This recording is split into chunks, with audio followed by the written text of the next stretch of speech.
Welcome to the debate. We are, I think, observing a pretty fundamental shift in global entrepreneurship. Success is no longer measured purely by, let's say, technological scalability or just exponential financial returns. The market is increasingly demanding ventures that demonstrate profound social utility, sustainability, and inclusivity. We've moved past simply offering solutions towards mandated value creation, really. That global mandate for value creation is clear, yes, and the potential within Turkey it's immense. We have this young, dynamic, digitally skilled population, really ready to engage.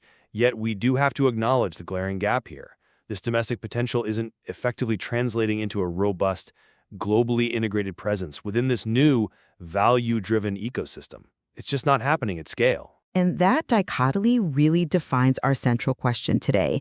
What is the critical barrier preventing the Turkish entrepreneurial system from fully integrating into this new global wave?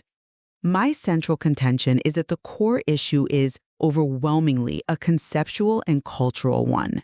It demands a necessary intellectual evolution, what the source material calls a zihinsel büyüme süreci, a vital mental growth process that frankly just hasn't permeated the system yet. I come at it from perhaps a different angle. While I absolutely acknowledge the need for a shift in perspective, I maintain that the dominant obstacles are far more practical and structural. We are facing concrete systematic weaknesses, in finance, institutional support, global connectivity, that are actively suppressing the talented entrepreneurs who already embody that new value-driven vision. They're being held back from achieving international scale by these very real barriers. Okay, so my argument really hinges on this idea that the failure to adapt is fundamentally rooted in a failure of definition. The system remains trapped by, frankly, outdated metrics of success. When we analyze the current landscape, we see entrepreneurship still narrowly reduced solely to technology. This reductionism, it misses the entire mandate of social benefit, environmental stewardship, equity, all the things the global market now demands. And this conceptual flaw, it's reinforced by a limiting cultural narrative. Success is celebrated through these very individualized courage stories, tales of the lone, brave founder triumphing against the odds. This narrative actively discourages the necessary focus on collective systemic impact and inclusivity, which is, it's required for truly value-based ventures. Until the conceptual framework used by investors, policymakers, accelerators, until it prioritizes toplum salfida, or social benefit, just as highly as pure tech scaling, any structural fixes we attempt will simply end up reinforcing the old, narrow model. The mental growth process, that zihinsel büyüme süreci, it has to come first. That's a coherent argument. I see the logic, but I believe it fundamentally misdiagnoses the choke point. Talented individuals are already pursuing impact-driven models. We see this especially among young entrepreneurs, among women entrepreneurs. But the system just lacks the concrete, practical infrastructure needed to support them. They're being stopped at the gate by these palpable, systemic weaknesses. The data really points to two critical practical failures. First, there's a severe structural support deficiency for ventures aiming to expand abroad.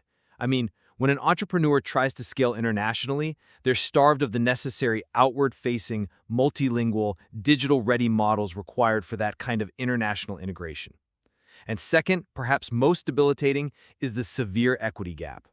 There is pronounced fonlara erişimde eşitsizlik, inequality in fund access. The system actively suppresses visibility for the very groups, women and young entrepreneurs, who are globally pioneering empathy-based leadership and social ventures.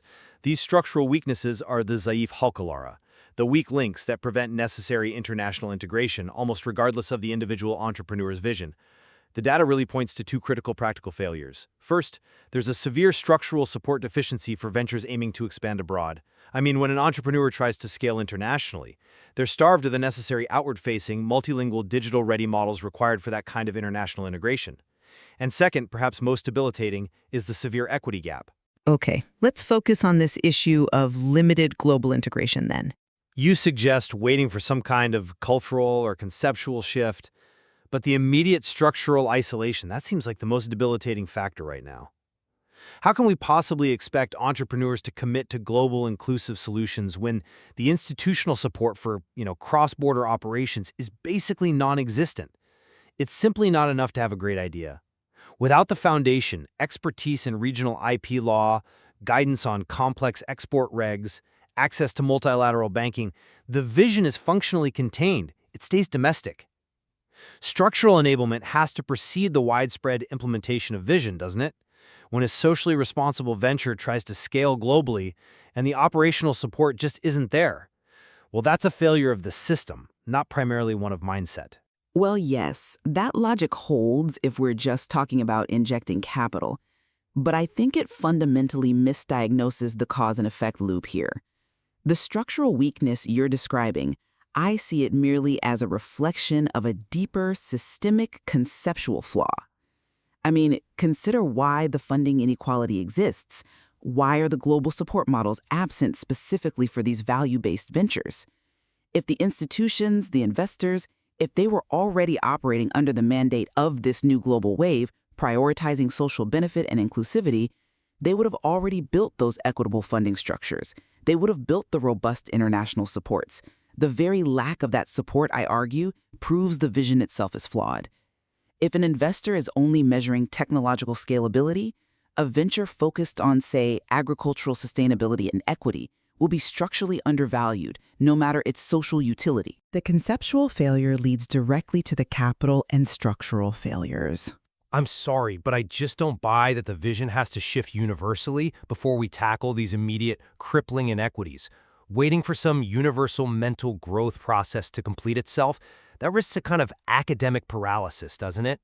We have visible, tangible leverage points right now.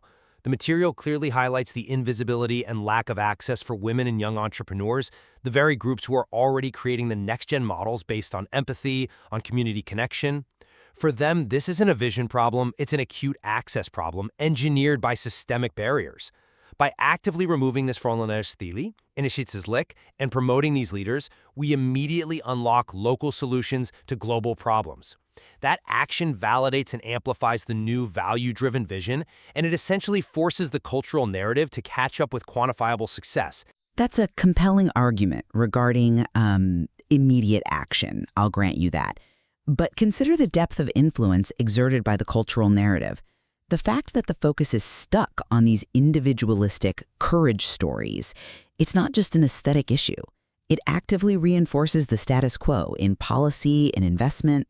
This individualistic focus completely ignores the necessity of building collective, equitable support structures. If the definition of success remains the lone, often male tech founder achieving unilateral scale, well, institutions will just continue to funnel resources only toward that archetype. To truly encourage the shift toward value-based ventures and inclusivity, the intellectual prerequisite for policy change, the fundamental narrative, that has to shift first. Otherwise, any structural reforms implemented by, let's be honest, a potentially narrow-minded establishment will inevitably become token gestures. They won't sustain long-term change. But couldn't we flip the cause and effect there? Financial equality and visibility might actually be the quickest leverage points to instigate that cultural shift. If targeted structural reform removes the barriers for women and social entrepreneurs, the very groups embodying this new ethos, then their success stories become the dominant, visible narrative. Their scaling validates the empathetic, community-focused business model. This active removal of structural barriers is, I believe, the fastest way to mobilize the digital potential of the population and create success that's undeniable. It compels the culture and the institutional definition of value to evolve rapidly. Action dictates culture, often, not the other way around. I see why you emphasize that urgency, I do. But I remain unconvinced by prioritizing external integration without that internal conceptual grounding first. If we prioritize immediate global ties and structural enablement simply to overcome domestic inertia, well, we run a significant risk of just exporting the same flawed technology reductionist model onto the global stage.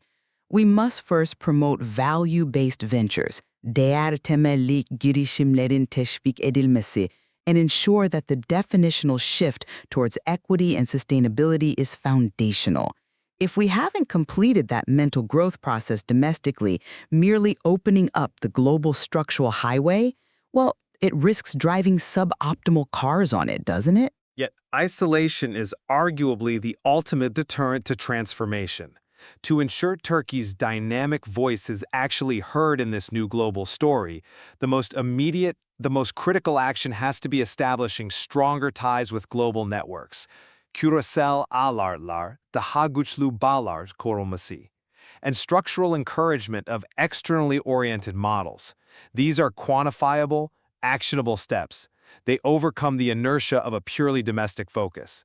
If we wait for some universal conceptual consensus to emerge, our most talented entrepreneurs might have already left or failed, simply due to a lack of operational capacity for scale. We have to provide the immediate structural foundation required for our digitally skilled population to engage internationally now and demonstrate their value, thereby validating the new vision through tangible results. So, to summarize my position, true integration into this new value-driven wave necessitates a fundamental change in perception, a real shift. We must move away from classical success metrics, away from technology reductionism, to fully commit to the zihinsel Sirce.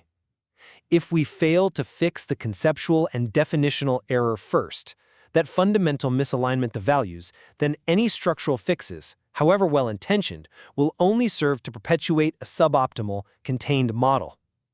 The vision has to be fixed before the structures can genuinely support a new era of equitable, sustainable growth. And my position remains centered on the practical reality.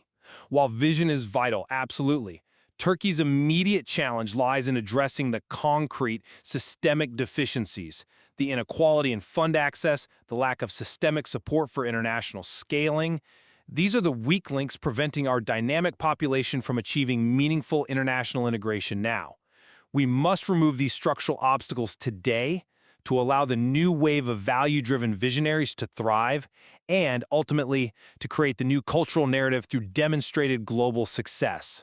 I think we both fundamentally agree that the world is writing a new entrepreneurial story, one that demands systemic change from everyone. Absolutely.